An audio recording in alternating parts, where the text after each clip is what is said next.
তো অনেকদিন বাদে আসলাম, তো আমি ভিডিও বানাচ্ছি। এই যে বোন দাঁড়িয়ে আছে আমার ক্যামেরা করছে, কিন্তু এত গান চলছে মাইকের আওয়াজ যে মানে অবস্থা প্রচুর ঢিলা হয়ে যাচ্ছে। খালি ওই সাইডের দিকে মন চলে যাচ্ছে, কেননা এত সুন্দর সুন্দর ভালো ভালো গান দিচ্ছে, যার এসব রিলস বানাতে ভালো লাগছে না। সেই জন্য এই যে অনেক দিন পর মজা করছি। আসো আসো শোনা, আসো। আসবে নি, ওর লজ্জা করে, ও লজ্জা করছে। পড়ে যাবো, লজ্জাবতী লতা, ওইটা পড়ে যাবো শালা। তো কেমন লাগছে সবাই আমাকে কমেন্ট করছিল। হ্যাঁ আমার শরীরটা খারাপ ছিল, এখন একটু ভালো আছে, এখনো পুরোপুরি ভালো হয়নি। কালকে আবার চলে যাচ্ছি কলকাতায় ডাক্তার দেখাতে। সেই অবস্থাতে হাসি খুশি মজা তো এরকম থাকাই ভালো, তাই না? তো আমি কেন একা গান শুনবো, তোমরাও গান শুনো। আমি তো তার কাটা, তোমরাও তার কাটা হও একটু, দেখো কত সুন্দর গান। আবার মারে,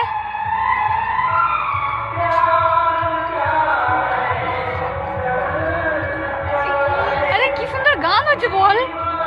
তার কাটা না হচ্ছে না, ব্লগ ভিডিও করতে হবে নি। তুই কি জানিস কতদিন পর আমার ব্লগ ভিডিও যা করে দেখা দেবি টু কি শোনাবো যে।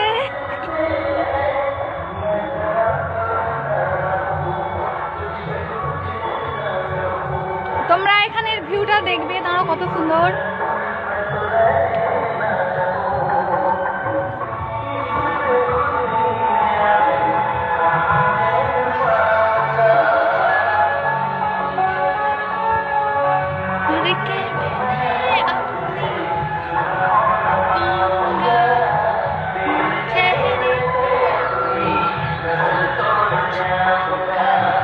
इस तरह सीखेगा असर छोड़ जाऊंगा, ब्लॉग में जाते इस तरह सीखेगा असर छोड़ जाऊंगा।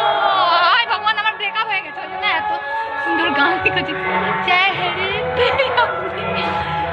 আমার গলাটা কত সুন্দর বলো, তাই নি? হায় মারতে আছে, ও মা মেরে দিল। ঠিক আছে, ব্লগটা এখানেই এন্ড করবো। দাঁড়া, আবার কি সুন্দর একটা গান দিবে, তার মধ্যে আমি তোমাদেরকে এখানে ভিউটা দেখাবো, ঠিক আছে?